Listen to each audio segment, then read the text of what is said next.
Good morning, afternoon, or evening. I have no idea what time it is there, like usual. Today we're going to look at the 14th Amendment to the Constitution. It is a doozy. It has got 5 gigantic sections. We are only going to look really at the first one and part of the second one, and we're not going to read it at all. So we're just going to take a look and see what the heck was going on. So let's figure out what the context was first, right? Every constitutional amendment is passed for a reason. If you want to understand why, you have to know the context of what's going on. So, from 1861 through 1865, America had just finished fighting the United States Civil War. This was basically the biggest failure in our country's history. The country collapsed. The North and the South fought each other. Somewhere around 750,000 people were dead. It was a monstrous calamity. Okay? At the end of the war, and we'll get into this a lot more in April and May, but the end of the war, basically the North ended slavery. They banned slavery. So in 1863 or 1865, depending on how you look at it, slavery was officially banned. Okay, fine, that's great. It really is. But here's the problem. All these red states right there, those are all states where now we have a huge number, millions of recently freed slaves. And the slave owners surrounding them were not exactly keen on giving everyone equal rights. So what the northern congressmen and senators decided to do was to create a set of constitutional amendments to take care of that problem. So there were 3 Civil War amendments. Their goal was to bring newly freed slaves into society while also having the benefit of punishing white slaveholders. The 13th Amendment ended slavery. The 15th Amendment extended voting rights to African American men. The 14th is a little bit trickier. It's a monster in terms of size and scope, and it's critically important. So we're going to take a look at it in 5 parts. So follow along.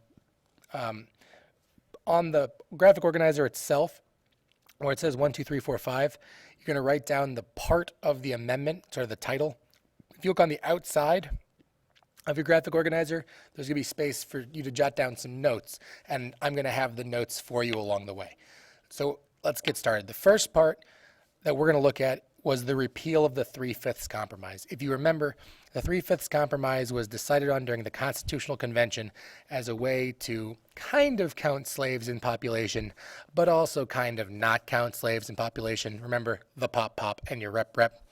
So what this did was it created this idea, this what we view as uniquely American concept theoretically, of one man equals one vote.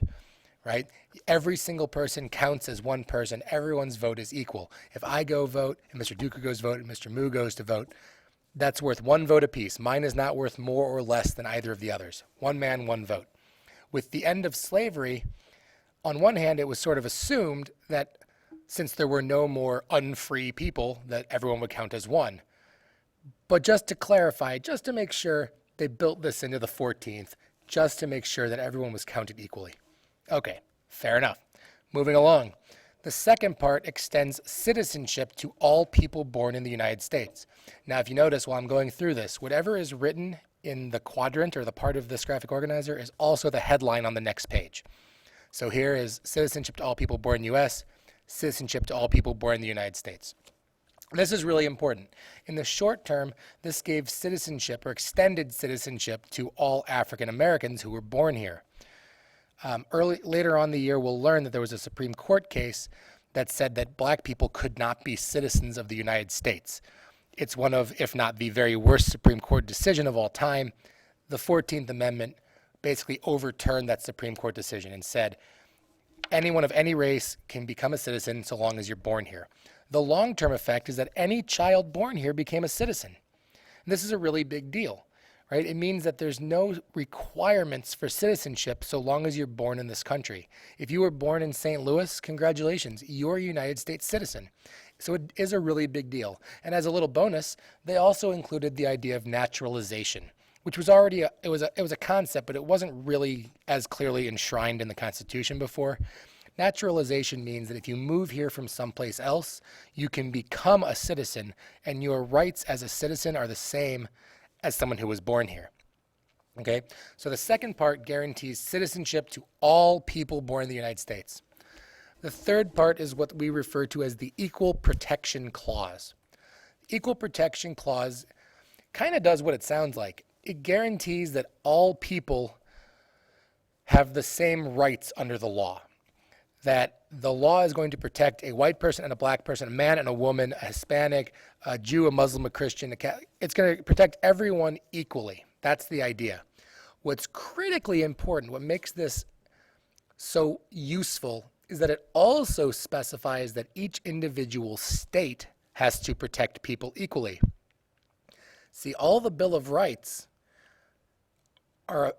it was unclear whether they referred to the states or just the federal government. It had been assumed they only mattered for the federal government. This is the first time where the Constitution specifies that the states also have to guarantee equal protection under the law. It's not just the national government now, it's all of the states. Now, this also extends down to the local governments too. Remember, the reason that the local governments exist is because the state governments created them, basically.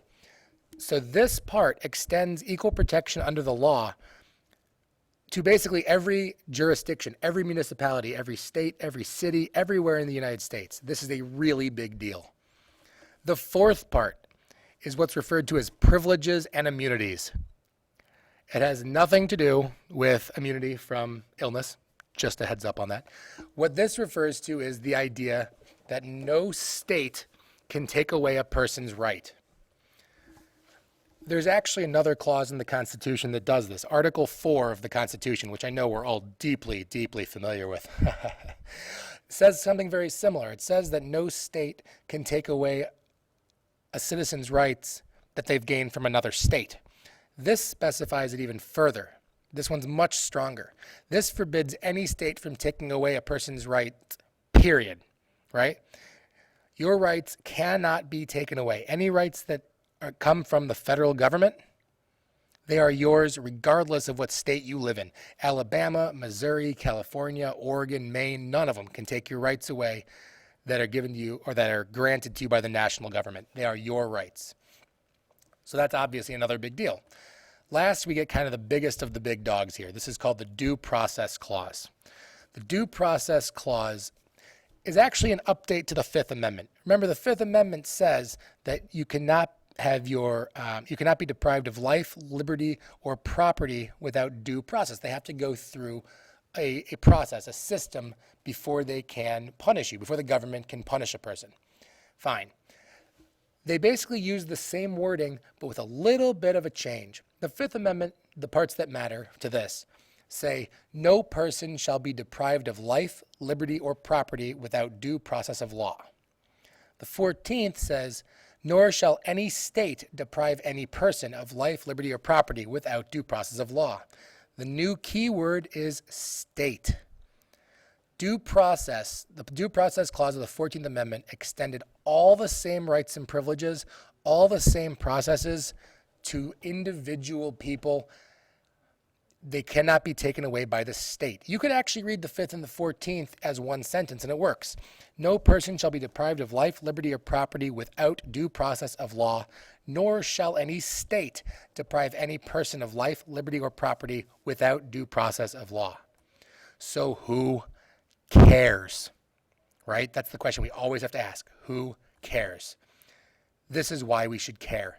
The rights that we view as uniquely American, the rights that you think of as what makes America great or wonderful or exceptional, whatever word, what makes us American, those rights are guaranteed to us by the 14th Amendment. Freedom of speech, you like it? Good. It's protected by the 14th Amendment. Freedom of religion, right to bear arms, freedom from unreasonable search and seizure, right to an attorney, freedom from cruel and unusual due process of all of these laws, all of these rights are guaranteed by the 14th Amendment. They're originally granted in other amendments, in other places, but the 14th is what sort of locks them down. It's what makes the states listen to. So who cares? We should all care, because they are what extends our rights and freedoms of Americans to all Americans.